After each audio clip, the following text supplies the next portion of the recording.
Thank you for joining us for CBN NewsWatch. I'm Ephraim Graham. Ahead today, we take a look at the Hillsong church crisis and explore what's next for the ministry. Plus, skeptics refuse to believe in Christ's resurrection, and they have theories to refute the miracle. They want you to believe instead of dying on the cross, Jesus only passed out, woke up in the tomb a couple of days later, rolled away the huge stone, and escaped. Bible believers take on unbelievers and their theories.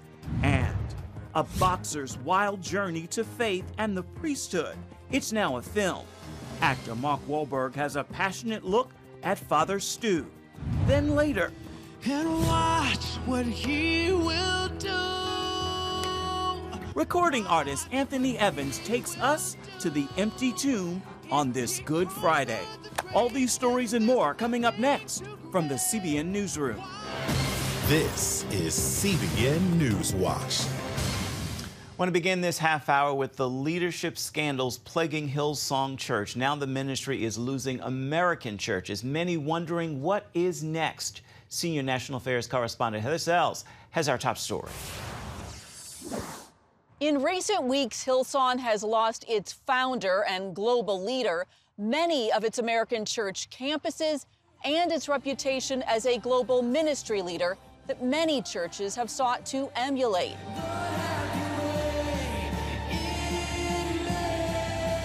We see churches all over the world mimicking Hillsong style and saying, we want some of what they have. Author Caitlin Beatty has long followed Hillsong's rise and style. Starting almost 40 years ago as a tiny Australian church, it has spread to 5 continents with churches in 30 countries, plus a powerhouse music ministry. What a beautiful name it is.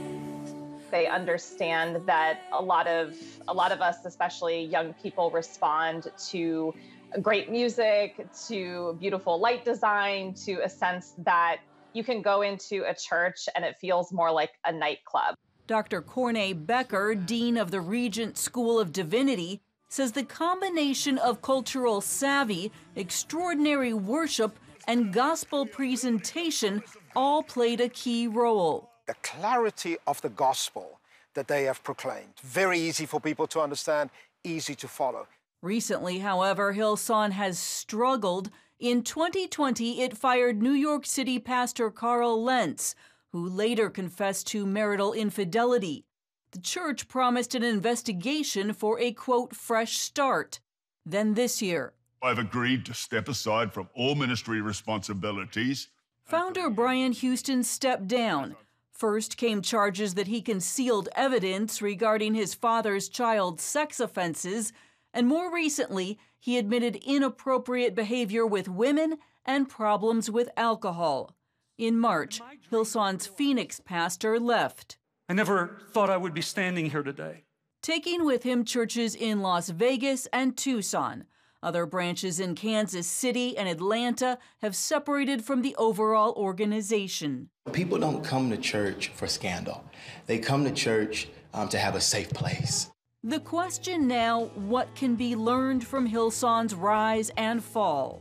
I think it's a lesson for any Christian ministry to be wary of building ministries or churches' success around the charisma of one particular person. I'm deeply concerned that because this is played out on television in the public sphere, that the message of redemption is lost. Becker says there's no question abuse victims must be prioritized and that pastors who fail must step down.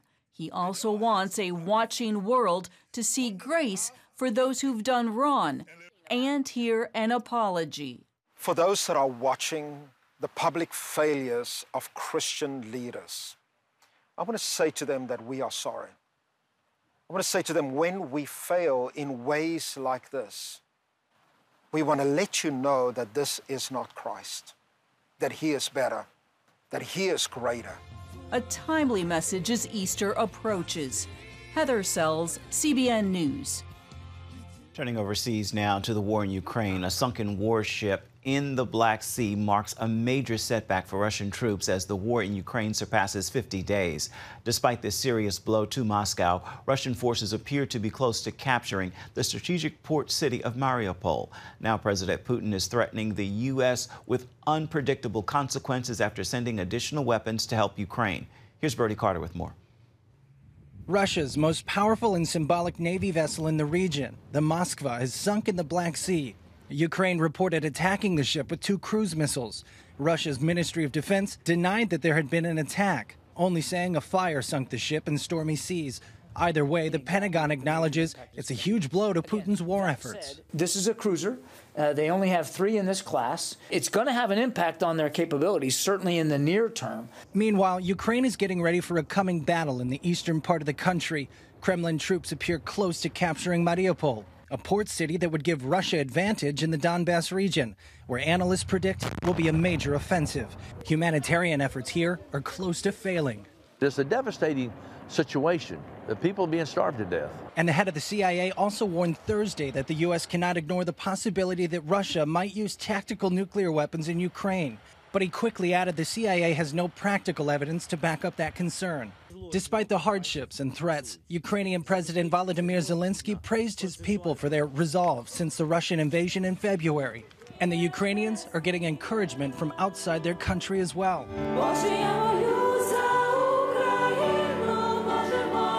In the midst of war and heartbreak, Ukrainian Christians gathered in the streets of Amsterdam with this message of hope for Ukrainians that's going viral. The lead pastor of this outdoor church encouraged Ukraine and the world, saying when God appears, anything is possible. Brody Carter, CBN News. More than 4.5 million Ukrainians have fled the assault on their country. Neighboring Poland has taken in about half of them, where towns along the border are opening their arms to help. CBN's Wendy Griffith reports now from Poland. While one neighboring country tries to take these Ukrainians' homeland by force, Poland is opening its arms to those escaping the terror. Here in the border town of Przemyśl, many refugees are finding comfort and shelter in the local church. Since the war began some 6 weeks ago, Pastor Czesław of the Nazareth Church has seen hundreds of refugees pass through his doors. We weren't prepared. It's just the needs appeared. So I believe that God prepared us anyway, and we see the big need, so we respond to the needs. Several areas, including the main sanctuary, now serve as bedrooms for displaced families, while this spacious kitchen, equipped with a cappuccino maker, provides refugees like Anya and her 12-year-old daughter a small reminder of home. We have hot water, we have separate rooms, we have bedrooms. People are very nice. Anya and her daughter left eastern Ukraine 3 weeks ago at the urging of her husband, who stayed behind to fight. They're living here until they get their visas to England. We were in constant contact with our friends from Kharkiv, and they couldn't get out of the Kharkiv because it was constant bombing, and they were like shooting even cars who were trying to leave. Here at the Operation Blessing tent, many more come through to receive hot drinks, blankets, and enjoy a place for their children to play. If they have nowhere to go, that's where OB and Pastor Czesław work together. Several occasions we made a phone call to this pastor, and he showed up not even like 40 minutes later with his van and with his team to bring people to the church where they could spend the night. And he's very, very helpful and accommodating, and the church is turned into a refugee center, as you've seen. OB also provides them with hygiene kits and other relief items. Anya, a Polish native working with Operation Blessing, says helping these people is what Jesus would do. Can you imagine if Jesus crossing the border? What would you do, yeah? Would you do everything what you can to invite him, to feed him, to keep him warm, to give him clothes if he needs, and help him, yeah, and love him, yes, because he loves us so much that we should share this love with other people. Wendy Griffith, CBN News, on the Polish-Ukrainian border. You can help Operation Blessing in the disaster relief effort. Simply call 1-800-700-7000. Let us know that you want to give to the Operation Blessing Disaster Relief Fund. You can write us as well. CBN Center, Virginia Beach, Virginia 23463. Simply note in the memo line of your check, Disaster Relief Fund. You can text as well, OB Crisis to 71777 and visit our website, cbn.com, or Operation Blessing's website at ob.org. Anything you're able to do is, of course, greatly appreciated. CBN is looking forward to bring you an Easter service from the Garden Tomb in Israel live at 2 a.m. Eastern Time on Easter Sunday morning at eastersunriseservice.com or by downloading the CBN Family app. After 2 a.m., you'll be able to watch the service on demand. Simply go to eastersunriseservice.com. Coming up, some are skeptical Jesus rose from the grave, but we have a look at evidence from the experts who show that he definitely did. Stay with us.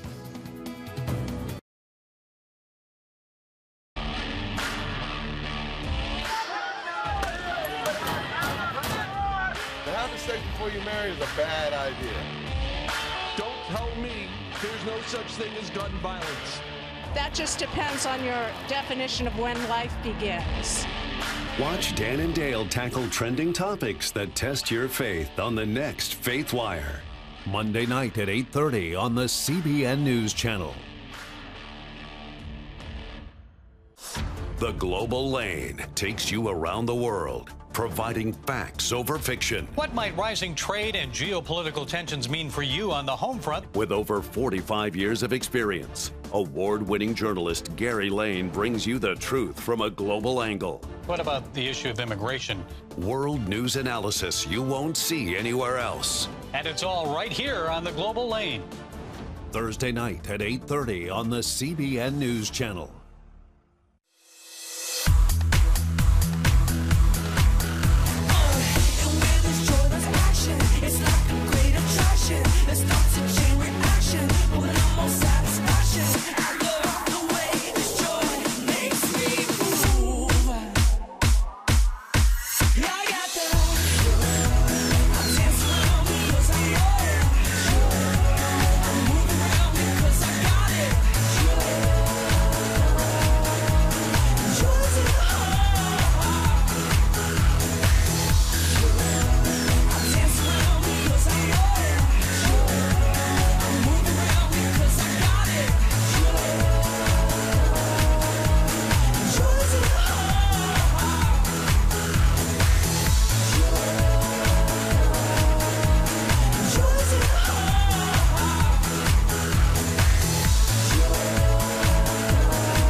Christians worldwide will celebrate the resurrection of Jesus Christ Sunday. Ever since his tomb was found empty, skeptics have refused to believe that Jesus rose from the dead. Experts are now taking on unbelievers and proving the validity of the resurrection. Paul Strand has the story. Christianity's power all hinges on the fact of the resurrection. But detractors for centuries have come up with scenarios to explain away the reality of the resurrection. One is the wrong tomb theory. Everyone just went to the wrong tomb, an empty one, and assumed Christ had resurrected. Indiana Dr. Joseph Bergeron studied the crucifixion of Christ and its aftermath for 10 years. Going to a wrong tomb and finding it empty doesn't present to anybody's mind that the person resurrected from the dead. Alex McFarland is another top defender of the faith at events like Bible camps and apologetics conferences. He points out another well-known fact. Pilate had dispatched a cadre of Roman soldiers to guard the tomb. So everybody knew where it was. There's also the swoon theory that wants you to believe instead of dying on the cross, Jesus only passed out, woke up in the tomb a couple of days later, rolled away the huge stone, and escaped. McFarland says impossible. Christ has been at least 2 to 3 days without food or water, dehydrated. He was beaten severely, huge loss of blood, nailed to the cross. And if the always fatal crucifixion process hadn't already killed him, Roman soldiers made sure. They plunged a spear into his chest because to allow any possibility that he would survive the crucifixion would mean that they would die themselves. McFarland explains the swoon theorists then present this unlikely scenario. He revived himself. He moves a 2.5 to 3 ton stone. He overcomes a dozen Roman soldiers in peak physical condition. McFarland also sees a moral problem with what the swoon theorist wants you to believe. He told his disciples he had risen, and he allowed them to go forth and preach what was false and die for what really wasn't true. This compromises the moral, righteous nature of the person Jesus.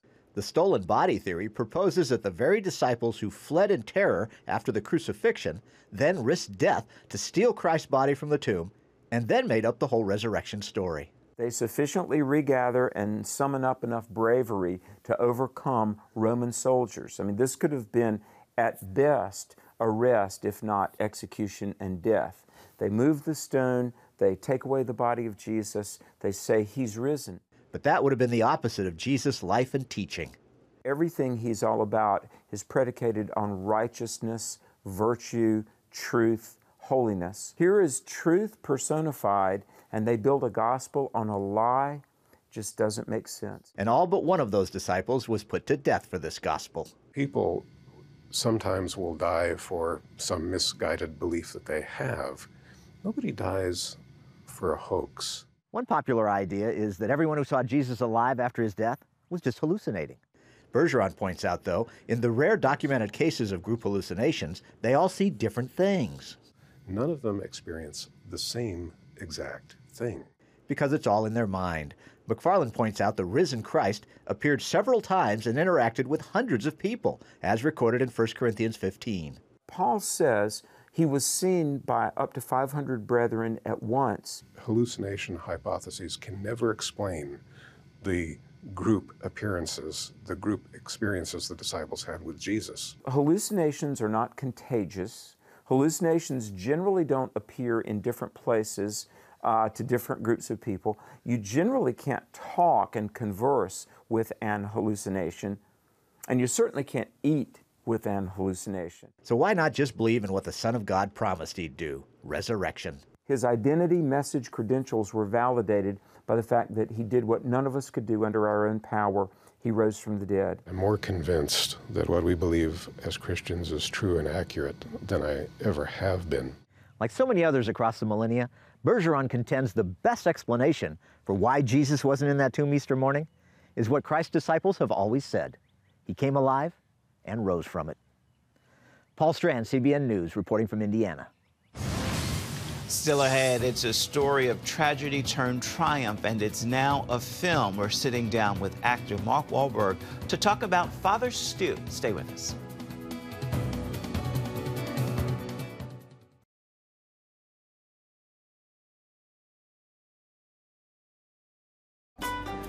Want to be a part of a community that inspires your spiritual growth while winning prizes?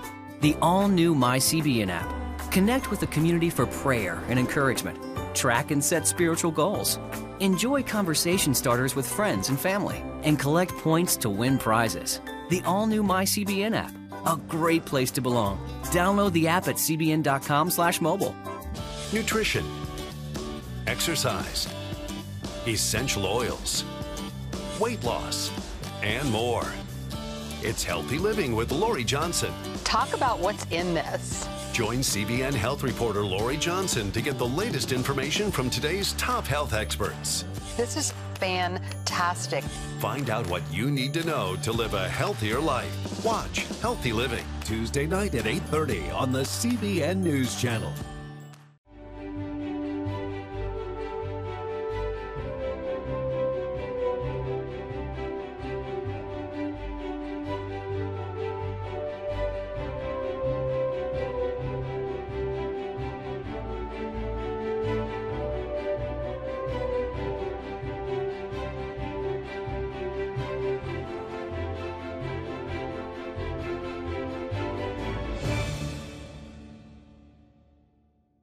Too often, we carry baggage from our past. You know what it's like. It affects everything and everyone in our lives. It's always there, weighing us down and keeping us from achieving true happiness. But do you know God never meant for us to be trapped in the past? You can be free of your baggage. Learn how God's forgiveness leads to changed lives and new beginnings. Call the 700 Club. Father Stuart Long was an amateur boxer whose failing career forced him to move to Los Angeles in search of money, fame, and work in the film industry.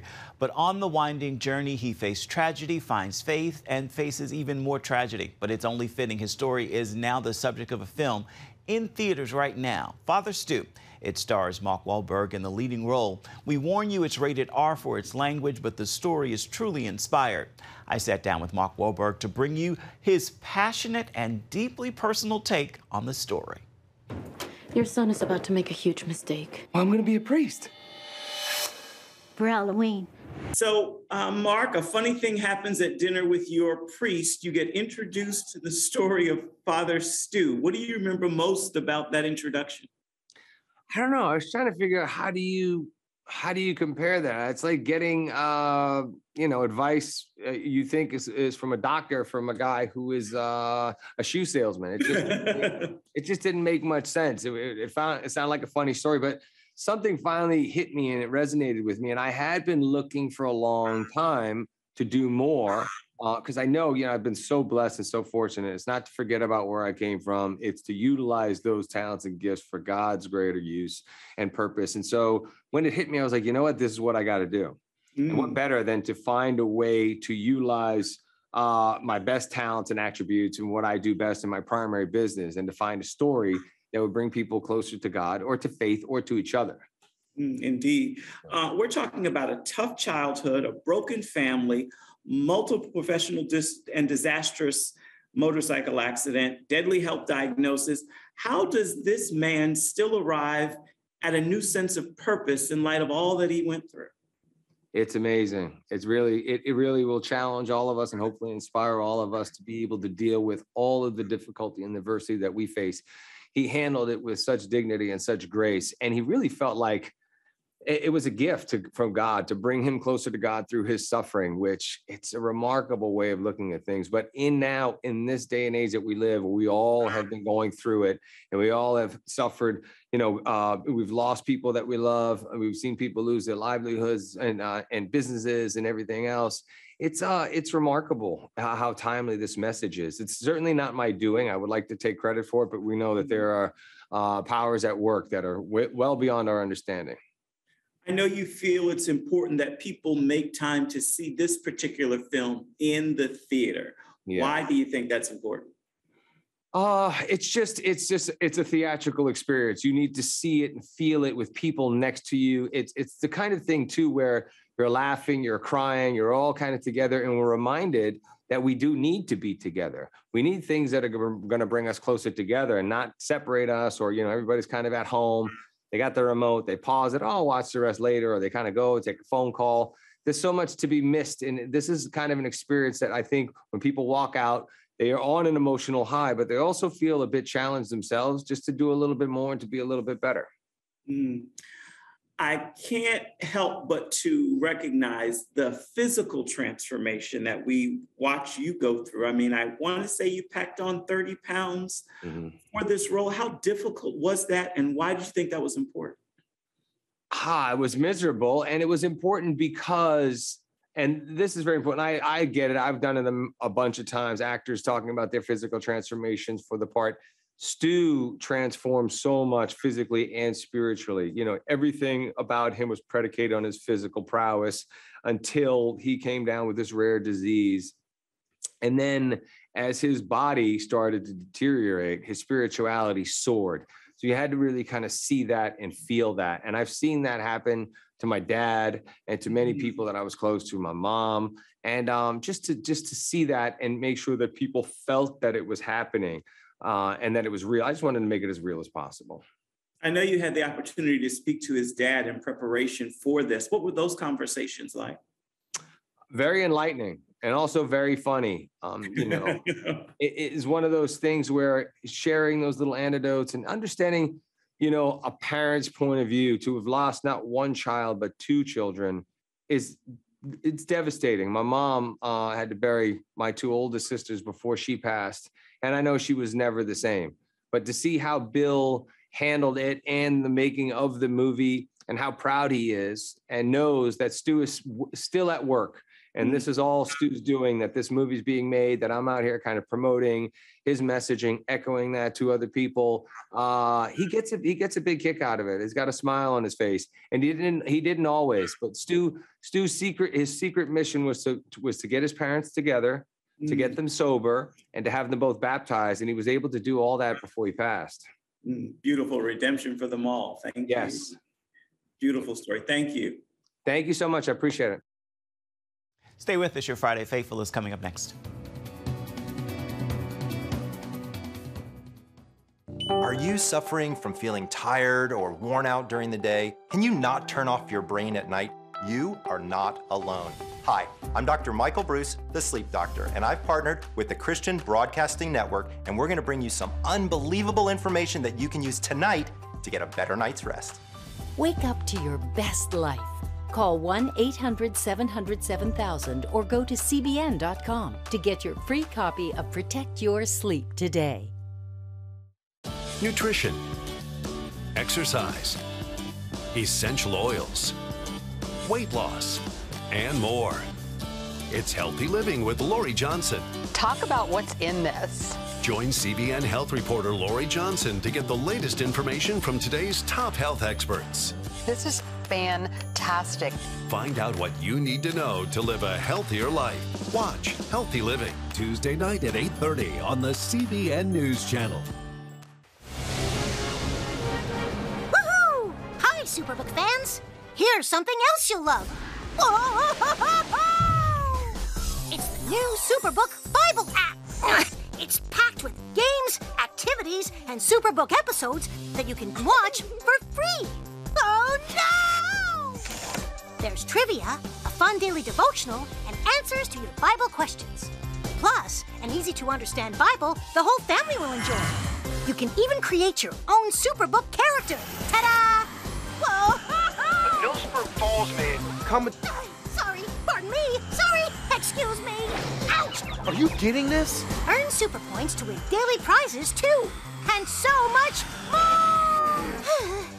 Time to get back to my adventures. See you soon. It's the new Superbook Bible app. Free downloads on iTunes, Google Play, and Amazon. Time now for your Faithful Friday. On this Good Friday, we remember the death of our Lord and Savior Jesus Christ. From the cross, he cried, "Father, forgive them, for they know not what they do." In this short prayer, he addressed the Father, made an appeal for forgiveness, and then argued his accuser's case. That includes me and you. The call on you and me now is to extend that same forgiveness to others. That is going to do it for this edition of CBN News Watch. You can always find more of our programs on the CBN News Channel at any time, as well as online at cbnnews.com. Want to leave you on this Good Friday with a song about the miracle of Jesus. Here's Anthony Evans with "Watch What He Will Do." Bring your stresses,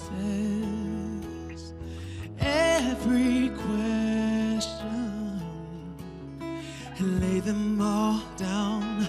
Lay them all down at the empty tomb, at the empty tomb, and watch what he will